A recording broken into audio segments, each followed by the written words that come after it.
Et on va comme chaque lundi prendre la direction des États-Unis pour faire le tour de l'actualité américaine avec notre correspondant Sébastien Lévy. Bonjour.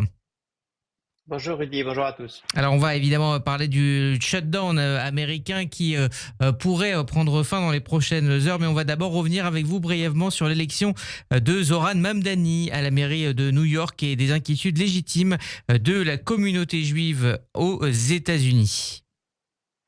Oui, on en a pas mal parlé à cette antenne. Effectivement, ce qui devait arriver est arrivé. Zohran Mamdani a été élu assez nettement, assez largement, pas largement, mais je dirais nettement.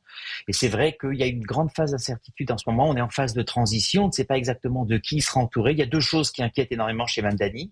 C'est qui il est, son antisionisme et sa normalisation de l'antisionisme qui demain pourrait justifier encore, légitimer certaines personnes à passer en fait à des actes antisémites, même si Mamdani lui-même a dénoncé l'antisémitisme. Et puis c'est aussi son entourage qui pose aussi problème, et en ce sens, la façon et la manière dont il constituera son équipe, la priorité aussi qu'il accordera par exemple aux lieux de protection juive, ce sont des choses qui sont extrêmement observées ici. Il y a pas mal de divisions en ce moment au sein de la communauté juive américaine, certains qui disent que c'est important de garder le dialogue avec Mamdani, et d'autres qui disent que c'est important de plus surveiller Mamdani et de vérifier, notamment c'est ce que pense l'ADL, et de pointer tout manquement, je dirais, à la protection des Juifs. Donc vous avez deux approches en ce moment, mais globalement une certaine préoccupation, évidemment si j'exclus les gens qui ont voté avec enthousiasme pour Mamdani, qui existent aussi au sein de la communauté juive. Alors, on a évidemment beaucoup parlé de l'élection de Mamdani, mais un peu moins des victoires démocrates en Virginie, au New Jersey ou encore en Californie. Comment vous interprétez ces victoires ? Ce qui est intéressant, c'est que ça montre que le Parti démocrate n'est évidemment pas réductible à Mamdani. D'ailleurs, Mamdani lui-même n'est pas véritablement membre du Parti démocrate. Il est membre d'un parti à la gauche du Parti démocrate, ce qu'on appelle les Democratic Socialists of America, donc les sociodémocrates. Encore une fois, c'est à la gauche du parti. Et les autres victoires, elles ont traduit deux choses. Un, je dirais le retour à une certaine combativité des démocrates. C'est la victoire en Californie notamment qui permet un certain redécoupage électoral favorable aux démocrates. Donc là, ça montre la combativité des démocrates. Et puis, en Virginie, dans le New Jersey, ça montre la volonté de s'éloigner un petit peu des thèmes identitaires et woke, pour simplifier, et pour recentrer, pour être plutôt sur le centrisme et l'économique. Et ce qui est extrêmement intéressant, c'est que les leaders nationaux du Parti démocrate, je peux en citer deux, Chuck Schumer ou Cory Booker, ont célébré la très belle semaine des démocrates, mais n'ont quasiment pas parlé de Mamdani. Ils ont vraiment insisté sur la Californie, le New Jersey et la Virginie. Je pense que ça montre en tout cas qu'au niveau du leadership national du Parti démocrate, c'est important pour l'instant rester un parti plutôt centriste et pas du tout lié à Mamdani. C'était extrêmement intéressant de voir dans leur communiqué ou dans leur tweet qu'ils ne reprenaient absolument pas la victoire. Donc en ce sens, c'est d'ores et déjà aussi l'identité même du Parti démocrate qui se joue, capitaliser peut-être sur l'énergie qu'a su générer Mamdani, oui. En revanche, reprendre ses thèmes et ses principaux projets, non. En ce sens, ce qui s'est passé, leur exploitation, leur exploitation de la victoire de mardi dernier est très très intéressante. Ça montre les divisions au sein du Parti démocrate. Alors Sébastien Lévy, on parle à juste titre des inquiétudes des Juifs américains par rapport au chemin que prend le Parti démocrate, mais il y a également des inquiétudes à avoir côté républicain avec des personnages comme Nick Fuentes. Exactement. Alors c'est important de dire que Nick Fuentes n'est pas véritablement un membre, il n'est pas un élu du Parti républicain.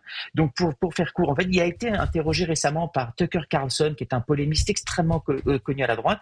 Nick Fuentes et Tucker Carlson, ce sont des gens vraiment à la droite du Parti républicain. Il faut savoir que Tucker Carlson, c'est quelqu'un de très très influent, qui a été longtemps journaliste à Fox News et qui est très lié au think tank, la Heritage Foundation, qui pour le coup est un think tank qui a pignon sur rue. Nick Fuentes, lui, c'est carrément un négationniste. C'est un antisémite radical qui dit même avouer son admiration pour Hitler. C'est un petit peu une espèce d'Alain Soral pour nos auditeurs français. Or, cette interview de Nick Fuentes par Tucker Carlson a été extrêmement élogieuse, extrêmement, je dirais, ça a été une interview quasiment entre deux amis. Et on a demandé à la Heritage Foundation, qui, je le répète, est plutôt pignon sur rue au sein du Parti républicain, de dénoncer Tucker Carlson, dont l'organisation est extrêmement proche. Elle a refusé de le faire.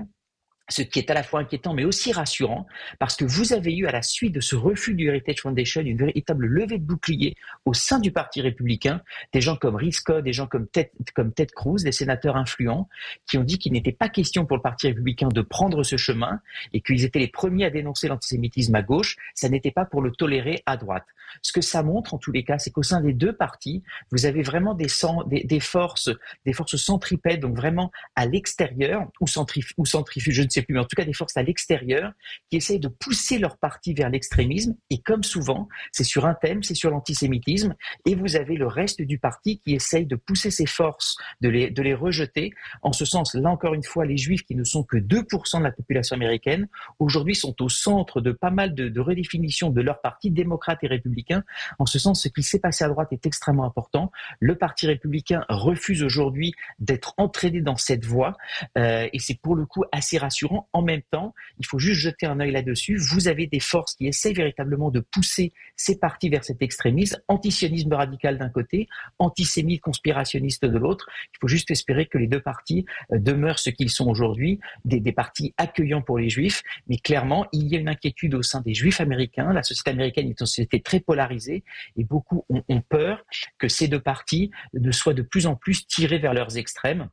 Et c'est aujourd'hui ce qui se joue au sein de la politique américaine. Alors très rapidement, on peut aussi évoquer cette convention des Juifs républicains qui a eu lieu avec évidemment ce thème de la hausse de l'antisémitisme. Exactement. Et c'est là où ça a été rassurant, c'est que vous avez cette convention qui est annuelle au sein donc des Jewish Republicans.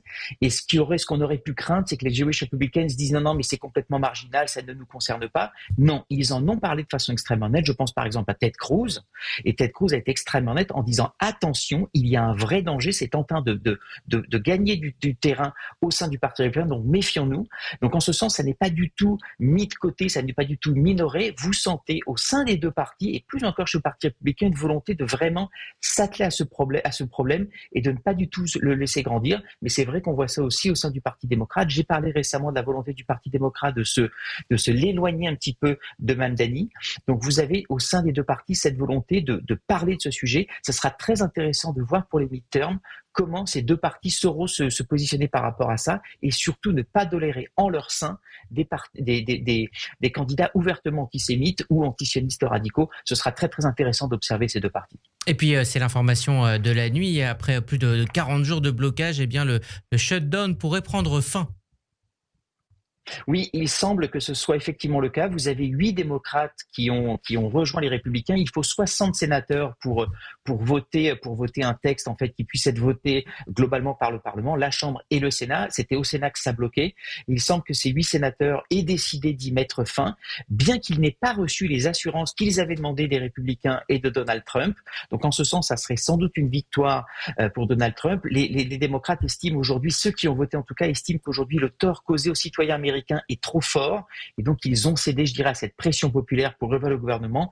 Si ça se confirme, clairement ce sera une victoire pour le Parti républicain qui aura été capable d'arrêter ce shutdown sans céder sur le fond et donc on risque sans doute d'entendre dans les prochaines heures le président Trump célébrer ce qui est clairement une victoire politique pour lui. Et malgré cela, Donald Trump est de plus en plus critiqué sur le plan intérieur, faiseur de paix à l'extérieur dans la politique internationale, mais c'est moins facile pour lui sur le plan national.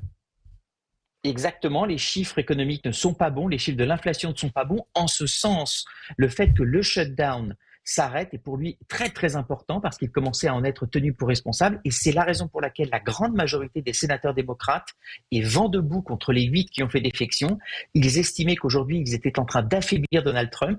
Il y a juste eu un pari c'était extrêmement compliqué pour les démocrates de dire est-ce qu'on est prêt à infliger encore une certaine douleur au peuple américain ou est-ce qu'on s'en prend au président Trump. Vous avez le Parti démocrate qui s'est divisé sur la question et donc 8 sénateurs démocrates ont décidé qu'il était temps d'y mettre fin, mais clairement pour la majorité démocrate, ils vont sans doute avoir du mal à l'avaler parce que c'était un moyen d'affaiblir encore Donald Trump qui aujourd'hui, d'une certaine façon, est sauvé par ces 8 sénateurs démocrates qui ont mis fin, qui sont en train de mettre fin à ce shutdown qui lui est extrêmement préjudiciable sur le plan de sa popularité. Merci Sébastien Lévy. On se retrouve la semaine prochaine et on vous retrouve évidemment en podcast sur le site de Radio J, radioj.fr. Merci à vous et à la semaine prochaine.